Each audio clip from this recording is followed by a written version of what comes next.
주도적인 중심되는 교회입니다. 당시 이 소아시아, 지금으로 말하면 이 터키 지역이죠. 유럽으로 넘어가기 전에 이 터키 지역의 이 소아시아였던 에베소 교회는 그 아시아의 중심이 되는 곳이었습니다. 자, 그런 곳에 이제 바울이 3차 선교 여행을 통해 그가 대략 한 3년 가까운 시간들, 가장 많은 시간들을 애정을 쏟고 또 가르치고 또 두란노 서원을 세워서 그 주변 지역에 많은 믿음의 교회들의 일꾼들을 키워냈던 두란노 서원이 만들었던 어떻게 보면 바울 사역의 가장 핵심되는 교회였어요. 지역이었고요. 자, 그런데 이제 이 바울이 3차 선교 여행 이후에 결국은 이제 감옥에 갇히게 되어지고 저 황제에게 상소하면서 바울이 이제 저 로마라고 하는 이제 로마로 가게 되어지면서 로마의 감옥 안에 갇히게 되어집니다. 그 로마의 감옥 안에서 그는 이제 자유를 잃어버렸습니다. 그리고 거기서 이제 무엇을 하게 되냐면 바로 그 감옥 속에서 자신이 세운 교회들을 향해 편지들을 쓰기 시작합니다. 옥중서신이라고 하는데 그 중에 하나가 오늘 우리가 알고 있는 이 에베소 교회 성도들에게 지금 편지를 쓰고 있습니다. 자, 그런데 이 오늘 본문 읽은 이 15절부터 보니까 바울이 이 에베소 성도들을 향해서 이 감옥 속에서 무엇을 했냐면 그들을 위해 기도하고 있었음을 알 수 있습니다. 그래서 이 3장 15절을 14절부터 보면 이러므로 내가 하늘과 땅에 있는 각 족속에게 이름을 주신 아버지 앞에 무릎을 꿇고 비노니, 이 감옥 속에서 지금 기도하고 있어요. 근데 누구를 위해 기도하고 있냐면 에베소 성도들을 위해 기도하고 있다라는 것이죠. 바울이 로마의 감옥 속에서 날마다 많은 시간들을 들여서 했던 일들은 이 에베소 성도들뿐만 아니라 자신이 세운 교회 성도들을 위해서 그 감옥 속에서 계속 기도하는 삶을 살았음을 우리가 엿볼 수 있는 것이죠. 자, 바울은 세 차례 선교 여행을 떠납니다. 1차, 2차, 3차 선교 여행을 떠나게 되어지고 가는 곳마다 복음을 증거하고 전도하고 영혼을 건지고 그리고 그 건진 영혼들을 중심으로 교회를 세우고 그리고 가르치고 거기서 이제 지도자들을 세우고 장로들을 세우고 그리고 또 다른 교회로 옮겨가면서 바울은 이 마치 자유로운 영혼을 가진 사람처럼 끊임없이 옮겨다니면서 복음을 전하고 회심자들을 만나고 그들을 통해 교회를 세우는 그리고 그들을 세워놓고 또 움직여가는 이러한 사역들을 감당해 왔어요.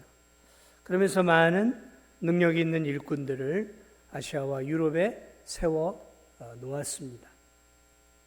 자, 그러므로 그 시대, 바울의 이 시대에 공중의 권세를 잡고 있었던 마귀가 가장 싫어했던 사람 한 사람을 꼽으라고 한다면 누구였을까요?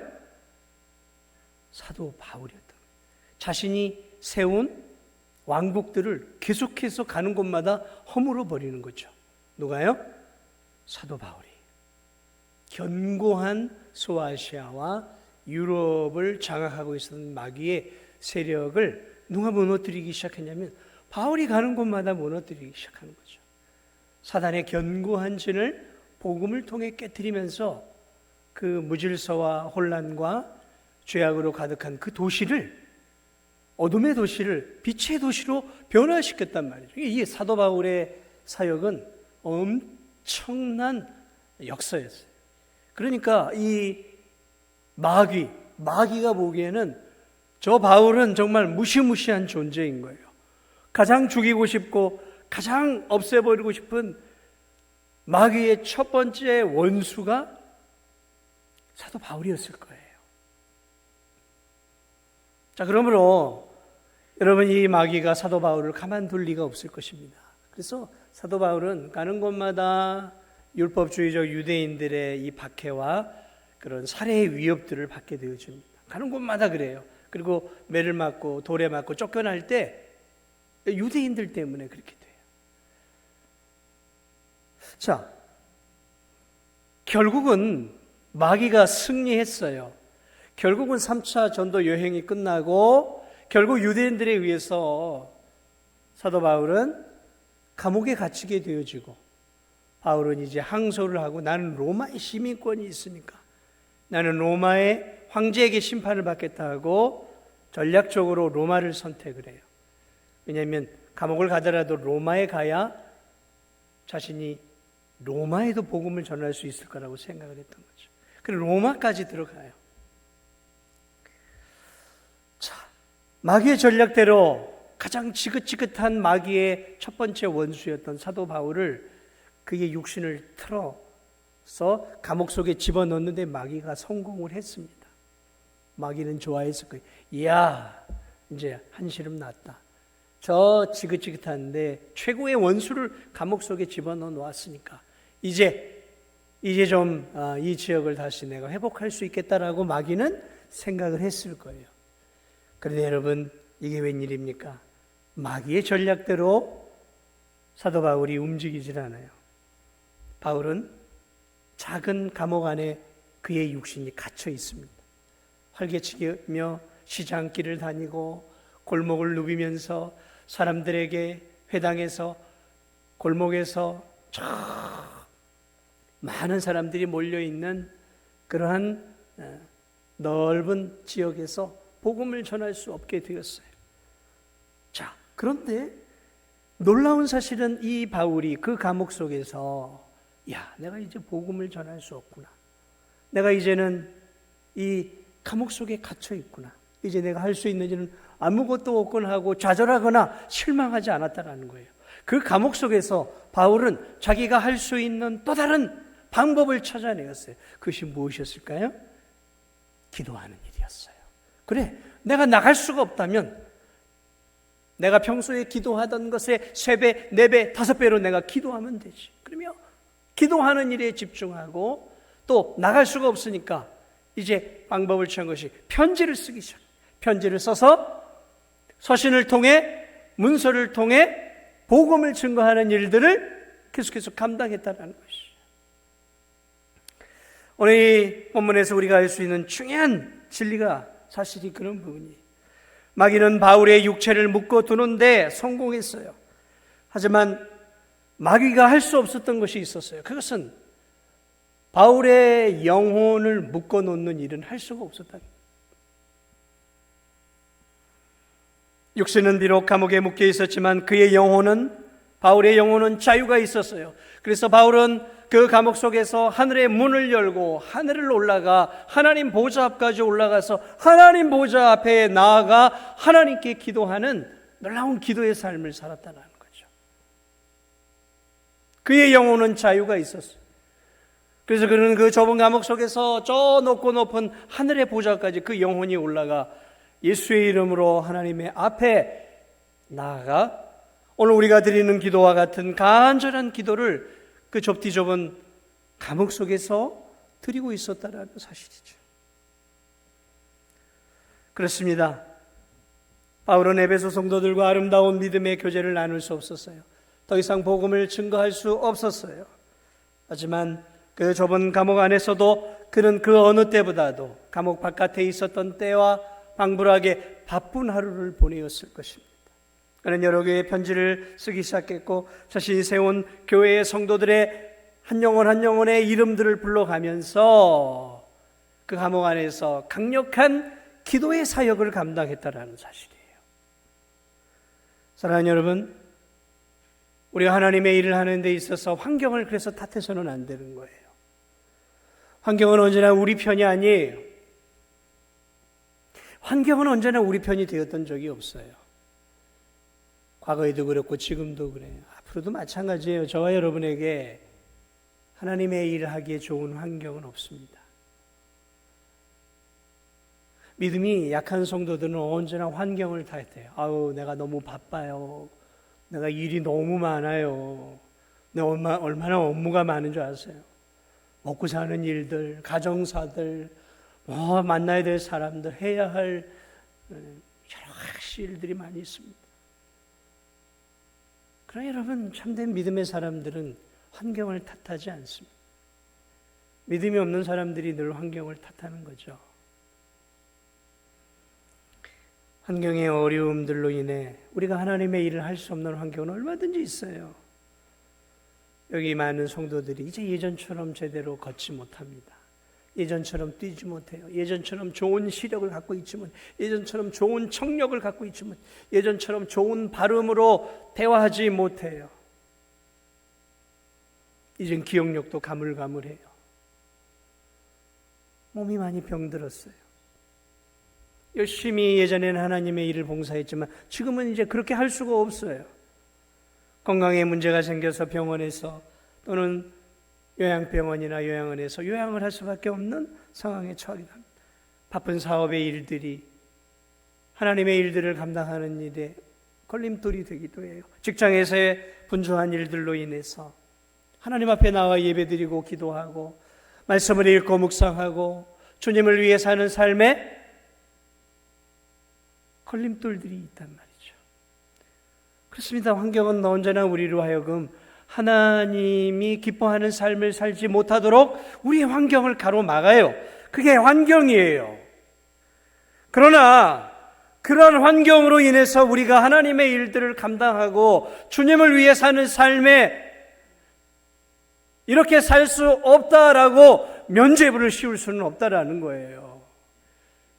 주님, 내가 이러니까 이렇게 하니까 내가 더 이상 주님의 일을 하지 못하겠습니다라고 하나님 앞에 당당하게 말할 수 없다라는 것이죠. 어려운 환경이 주어진다면, 신앙생활하기 어려운 환경이 주어진다면 그 환경 속에서 찾아내야 돼요. 뭘요? 그 환경 속에서 내가 할 수 있는, 하나님을 위해 할 수 있는 최선의 방법들을 찾아내야 하는 거예요. 나폴레옹이 그런 얘기를 했어요. 나에겐 불가능이란 없다. 참 멋진 말이에요.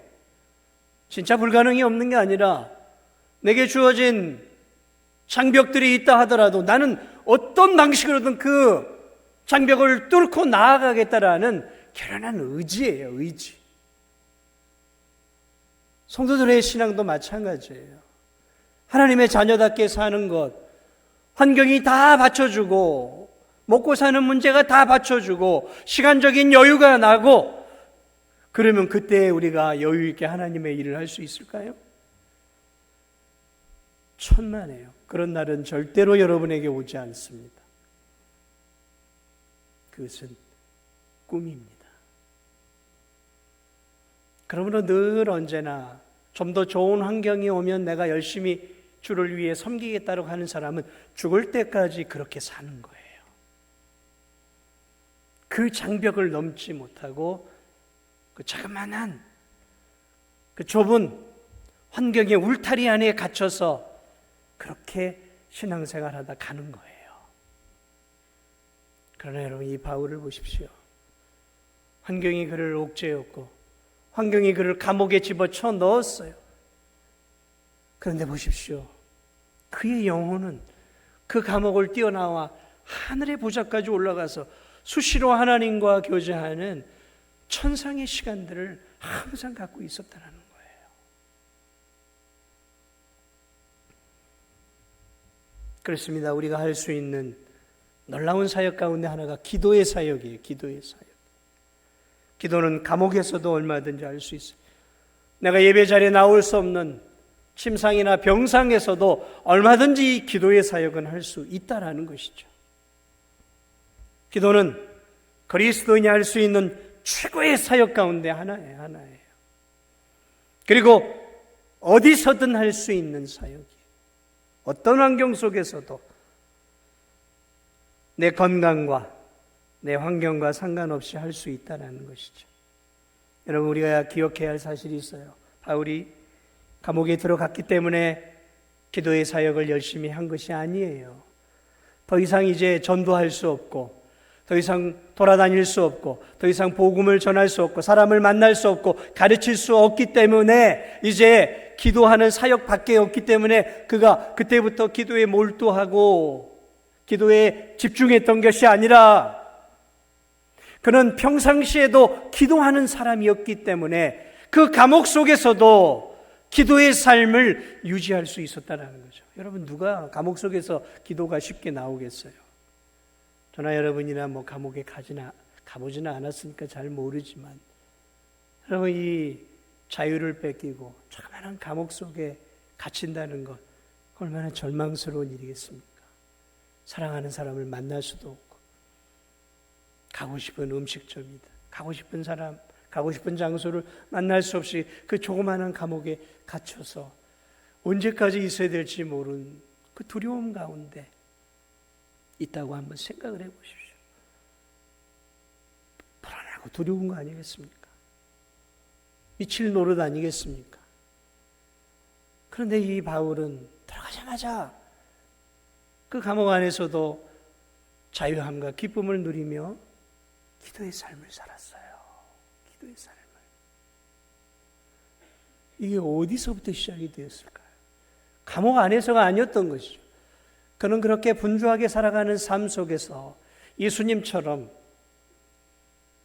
그것이 한밤이었던 한낮이었던 그것이 새벽 미명이었던 그는 기도에 끊임없이 기도하는 기도의 삶을 살았던, 기도가 습관이었고 습관이 삶이었던 삶을 살아갔던 기도의 사람이었다라는 것이죠. 그랬기에 가장 절망적인 순간 속에서도 변함없이 기도의 삶을 살 수 있었던 거예요. 기도하지 않는 사람이, 여러분, 사업이 망하고 부도가 나고 절망적인 질병의 소식을 들으면 기도가 나올 것 같습니까? 기도 안 나와요. 인간에선 기도 안 나옵니다. 잠이 안 오죠. 바울이 이 극단적인 상황 속에서도 기도하고 있었다는 것은 그는 평소에 무시로 수시로 기도하는 기도의 삶을 살았다라는 거예요. 끊임없이 하나님과 교통하면서 사역을 하기에 앞서서 기도했고, 중요한 사역을 결정하기에 앞서서 하나님께 엎드려 기도하며 은혜를 구했고, 하나님은 그에게 지혜와 성령의 은혜를 부어주셨어요. 그랬던 그였기에 감옥 속에서도 하나님은 그의 기도를 들으셨고 그를 위로하시며 감옥 속에서도 그의 마음속에 기쁨을 주었어요. 기쁨을 주었어요. 그래서 빌립보서를 보면 감옥 속에서 그가 계속 이렇게 얘기해요. 기뻐하라. 내가 다시 말하노니 기뻐하라. 여러분, 자기가 기쁘지도 않은데 다른 성도들에게 기뻐하십시오 말할 수 있겠습니까? 그 감옥 안에서 하나님과의 교통과 교제와 기도 가운데 주어지는 영적 충만한 기쁨이 기도 가운데 그의 마음속에 들어오기에 그는 감옥 속에서 빌립보 성도들에게 여러분, 주님 안에 기뻐하세요. 기뻐하세요. 본인이 주체할 수 없는 그 기쁨 속에 있었기 때문에 그는 기뻐하십시오라고 감옥 속에서 빌립보 교인들에게 기뻐하라고 편지를 쓸 수 있었던 것이죠. 그의 영성의 기본은 기도였어요.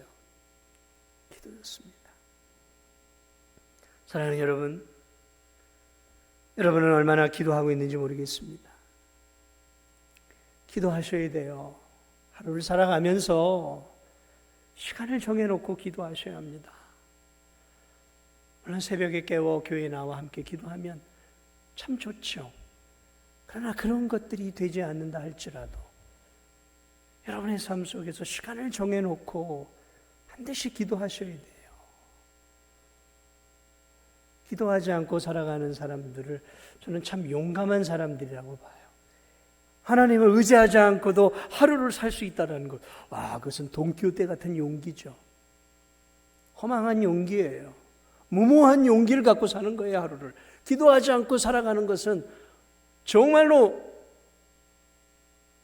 황당한 용기를 갖고 있는 사람인 거예요.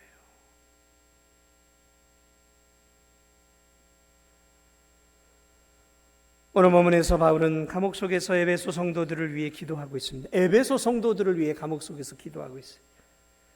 자신의 처지와 미래에 대해서 불안하고 신경이 많이 쓰이고 두려웠을 법도 한데, 지쳤을 법도 한데, 그는 감옥 속에서 자신을 위해서 기도했을 뿐만 아니라 자신이 사랑하는 에베소 성도들을 위해서 기도하고 있습니다.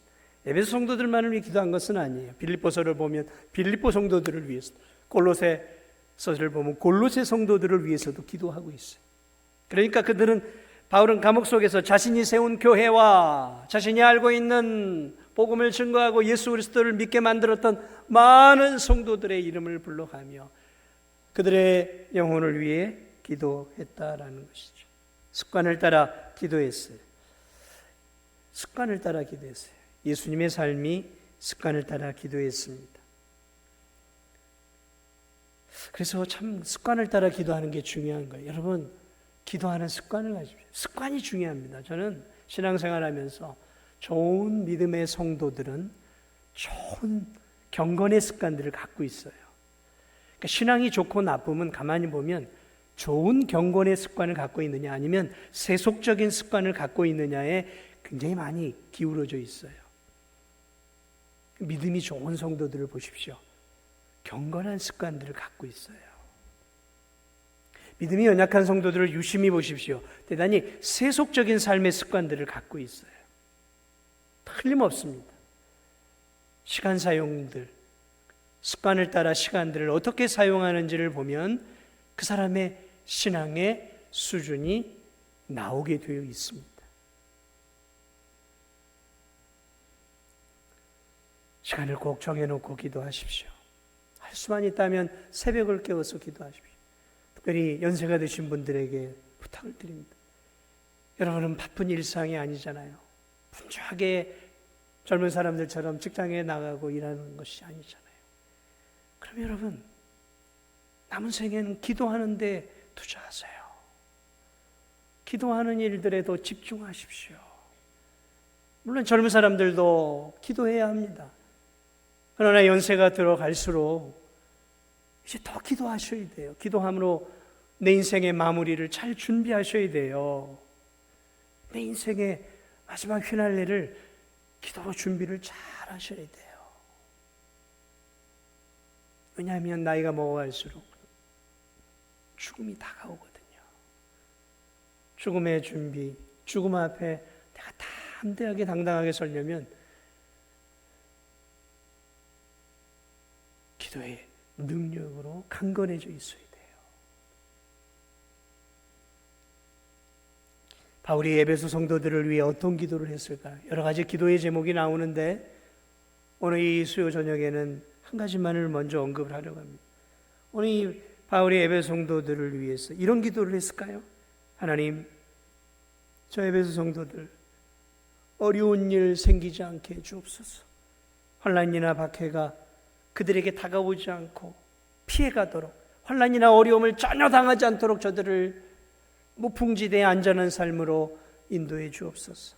무슨 일을 하든지 만사형통하게 해주시고, 직장에서 저들 승진하게 하시고, 사업이 대박이 나게 하시고, 질병에 걸리지 않게 하시고, 성도들이 좋은 대학, 좋은 직장에 들어가게 해주시옵소서. 감옥에서 이런 기도를 열심히 했을까요? 잘 모르겠어요.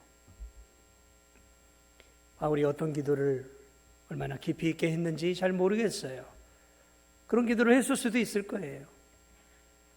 그런데 우리 성경에 나와 있는 이 바울의 기도의 내용 안에는 그런 기도는 없어요. 오늘 이 바울이 에베소 성도를 했던 기도는 이런 기도였어요. 16절을 보세요. 이런 기도를 드립니다. 그의 영광의 풍성함을 따라 그의 성령으로 말미암아 너희 속사람을 능력으로 강건하게 하시오며. 그의 기도의 첫 번째 제목은 성령의 능력으로 말미암아 에베소 성도들의 속사람이 강건해지기를 기도하고 있어요. 에베소 성도들의 속사람이 성령의 은혜로 능력으로 강건해지기를 위해 기도하고 있다는 것이죠. 여러분, 속사람이 무엇일까요?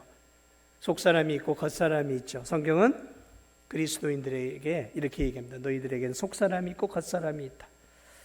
이 바울이 고린도후서 4장 16절을 보면 우리의 겉사람은 낡아지나 우리의 속사람은 날로 새로워지도다. 거기서도 이 겉사람과 속사람을 얘기해요. 우리의 겉사람은 낡아지나 우리의 속사람은 새로워지다. 로마서 7장 22절에서 바울은 또 이렇게 얘기합니다. 내 속사람으로는 하나님의 법을 즐거워하고. 그래서 이 바울은 성도들을 이렇게 얘기하고 있어요. 우리 그리스도인들은 속사람이 있고 겉사람이 있다는 게, 이 두 개가 우리에게 있다는 거예요. 속사람과 겉사람이. 겉사람은 무엇이고 속사람은 무엇일까요? 아마도 이제 오랜 신앙생활 하시는 분들은 다 아시리라고 생각을 하죠. 겉사람은 태어나면서부터 가지고 있는 우리의 그냥 육체의 본성이에요. 본성. 죄된 본성이에요. 본성. 그러니까 육신과 육신의 본성을 얘기하는 거예요. 그러니까 이 겉사람이라는 것은 하나님을 모르는 삶이에요. 마음이에요. 모르는 마음. 그래서 이 겉사람은 이것을 거듭나지 않은 마음이라고 표현할 수 있어요. 거듭나지 않은 본성적인 마음이에요. 그러니까 구원받지 않은 마음, 구원받지 않은 인격, 구원받지 않은 마음이라는 거죠. 그러니까 겉사람은 뭐냐면 이 육신의 욕망을 따라 살아가는 거예요. 보여지는 대로 느끼고 들려지는 대로 듣고 느낌대로 사는 거예요. 이 마음의 욕망을 따라 살아가는 거죠. 그래서 성경은 이런 삶을 육신의 욕망을 따라가는, 그러니까 육신의 정욕과 안목의 정욕, 또 이생의 자랑, 뭐 이런 것을 따라가는, 그러니까 내 육신의 마음이 원하는 대로 살아가는 삶. 이게 이제 일반적이고 보편적인 우리 인생이 태어나면서부터 가지게 되는 죄된 본성의 마음이라는 거죠. 이건 태어나면서부터 모든 사람이 다 갖고 살아가는 거예요. 그러니까 즐거움을 위해 살고, 나 자신을 위해 살고, 나 중심적이고 살고, 내 야망과 욕망을 위해 살고, 감각적이고 쾌락적이고, 나 중심적이고 이기적이고, 이런 우리가 갖고 있는 그런 삶이에요. 그러면 속사람은 무엇인가? 이 속사람은 예수 그리스도를 믿음으로 말미암아 주어지는 새로운 마음이에요. 그러니까 육신의 마음, 겉사람이 있는데 예수님을 믿으면서 예수님의 마음이 우리 안에 또 하나 생겨나기 시작하는 거죠. 이것을 우리는 거듭난 영혼이라고도 말하고 거듭난 마음, 거듭난 인격을 의미해요. 거듭난 마음. 그러니까 이 예수님을 믿으면 그리스도인들에게는 이제 두 마음이 생겨요. 하나는 겉사람이 있고 하나는 속사람. 겉마음이 있고 속마음이 있는 거예요. 그러니까 예수 그리스도를 모시고 살아가는 속사람이 있어요. 이 속사람은 어떤 특징이 있냐면 하나님 중심대로 살고자 하는 마음이 있어요. 하나님 중심대로. 말씀을 따라 살려고 해요. 이게 속사람이에요. 한번 질문을 드리겠습니다. 여러분 마음에 그런 마음이 있으세요? 하나님 말씀대로 살고자 하는 마음이 있으세요? 아멘? 그게 속사람이에요. 내 안에 예수 그리스도가 주인이라는 것을 깨닫고 예수님께서 기뻐하는 삶을 살려고 하는 마음이 내 안에 있으면 그게 속사람이에요. 아멘. 있습니까? 한 분이 없는 것 같아. 한 분이 아멘을 안 하시네. 그게 속사람이에요. 그래서 하나님 말씀대로 내 겉사람을 자꾸 제어하고 속사람대로 살려고 하는 거죠.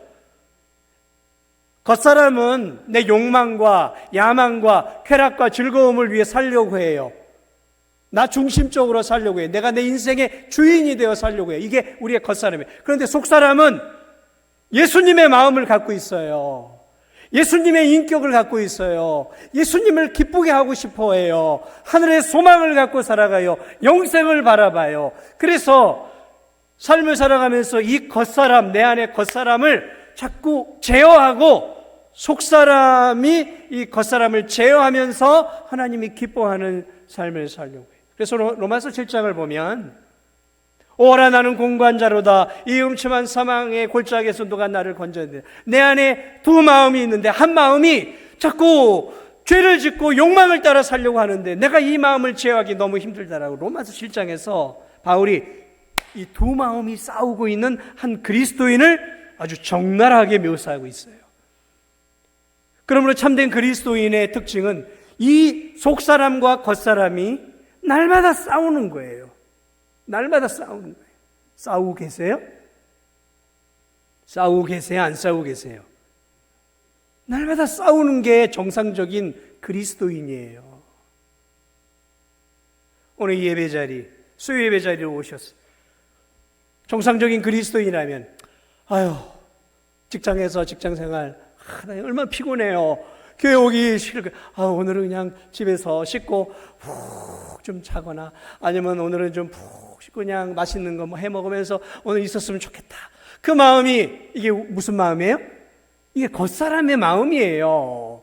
그런데 우리 안에 예수의 마음, 속사람의 마음이 있어요. 이러면 안 되지. 내가 그래도 교회 가서 하나님께 예배를 드리고 말씀을 통해 예배를 통해 은혜를 받아야 내가 이 험한 세상을 살아갈 수 있지. 안 돼.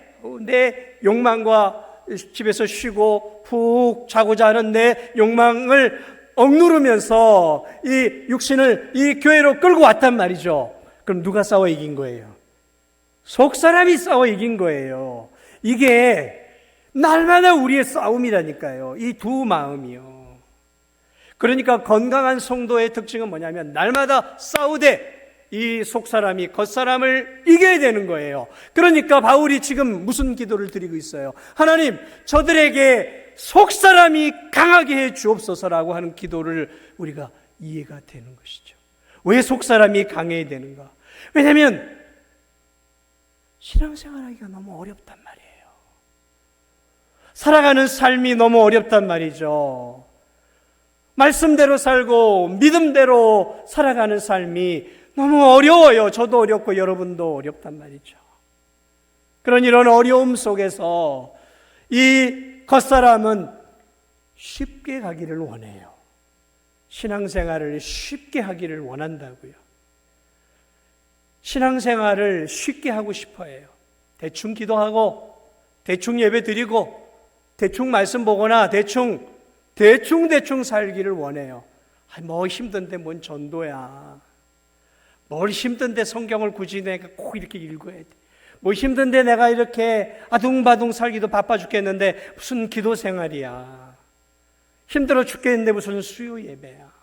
내가 이렇게 먹고 살기 바빠 죽겠는데 교회에서 주일날 무슨 봉사야.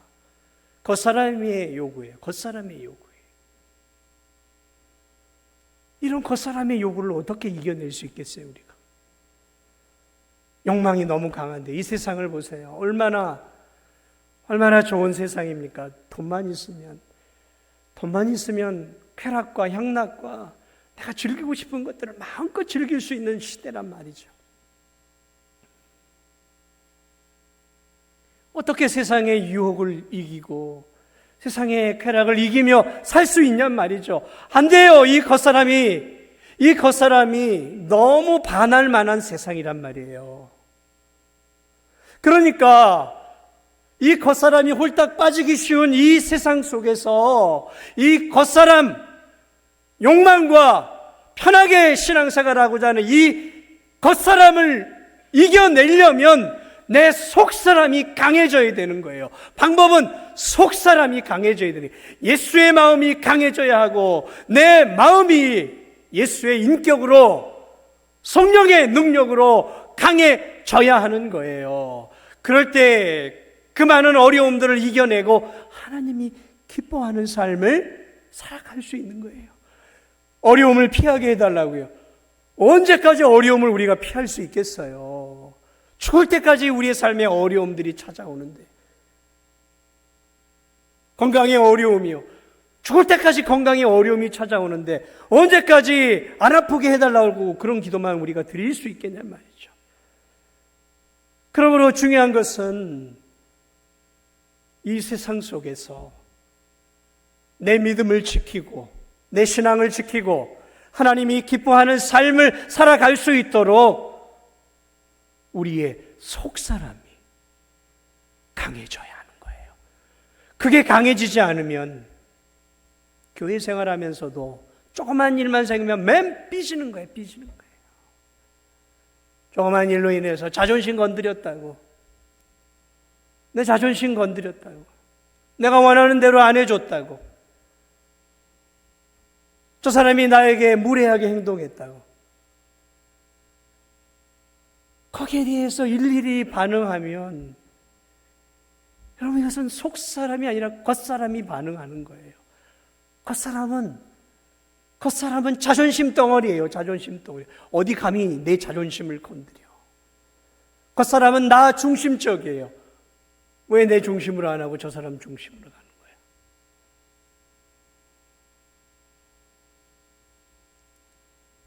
사랑하는 여러분, 바울의 이 기도는 오늘 우리의 기도가 되어야 되고 다른 성도들을 위한 우리의 기도가 되어야 되는 거예요. 속사람이 강해져야 돼요. 우리의 마음이 예수의 마음으로 강해져야 되는 거예요. 예수의 인격으로 바뀌어져 가야 되는 거예요. 그렇지 않으면 신앙생활하면서 교회 안에서 교회 바깥에서 많은 성도들을 힘들게 하고 많은 성도들에게 고슴도치처럼 찌르는 역할만 하는 안타까운 성도가 될 수 있어요.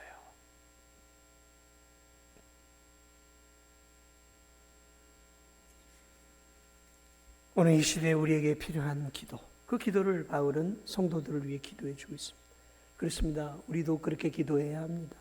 사랑하는 여러분, 기도하십시오. 기도해야 합니다. 이 교회에게 필요한 것, 이 친도중학교에 필요한 것 기도해요. 제가 볼 때 기도합니다. 기도가 살아나지 않으면 어려워요. 개인의 신앙도 어려워지고 교회도 어려워집니다.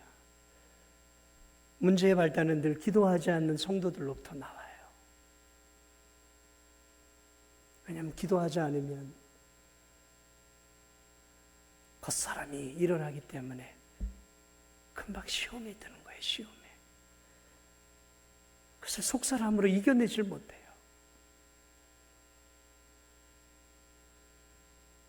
그러므로 바울의 오늘 이 귀한 말씀을 우리가 다시 한번 기억하면서 바울처럼 우리가 우리의 주어진 환경 속에서 함께 기도하며 우리의 영혼이 하나님의 존전 앞에 오르락내리락하며 기도하는 삶을 살아가시는 우리 성도들 되시기 바랍니다. 그리고 나 자신을 위해, 특별히 다른 연약한 성도들을 위해 저들의 속사람이 강건하게 해 주옵소서. 바울이 그렇게 기도했던 것처럼 나의 속사람을 위해 기도하시고 연약한 성도들의 속사람이 강건하게 해 주옵소서. 그래서 저 성도가 어떤 환경 속에서도, 어떤 질병 속에서도, 어떤 가정의 우환 속에서도, 어떤 주저앉을 만한 환경 속에서도 하나님이 주시는 은혜와 능력과 그 힘으로 속사람의 힘을 가지고 인생의 어려움들을 뚫고 하나님이 기뻐하는 아름다운 믿음의 삶을 살아갈 수 있도록 하나님, 우리 구역 식구들 도와주옵소서. 하나님, 우리 선교회 식구들 도와주옵소서. 하나님, 우리 병약한 성도들 도와주옵소서. 연약한 성도들을 위해, 연약한 우리 주변의 지체들을 위해, 이웃들을 위해, 고통당하는 영혼들을 위해 이렇게 충고의 기도를 드리며 자신의 속사람과 다른 연약한 성도들의 속사람을 강건하게 하는 그런 기도의 사람들로 쓰임받는 저와 우리 성도들이 되시기를 주님의 이름으로 축복을 드립니다.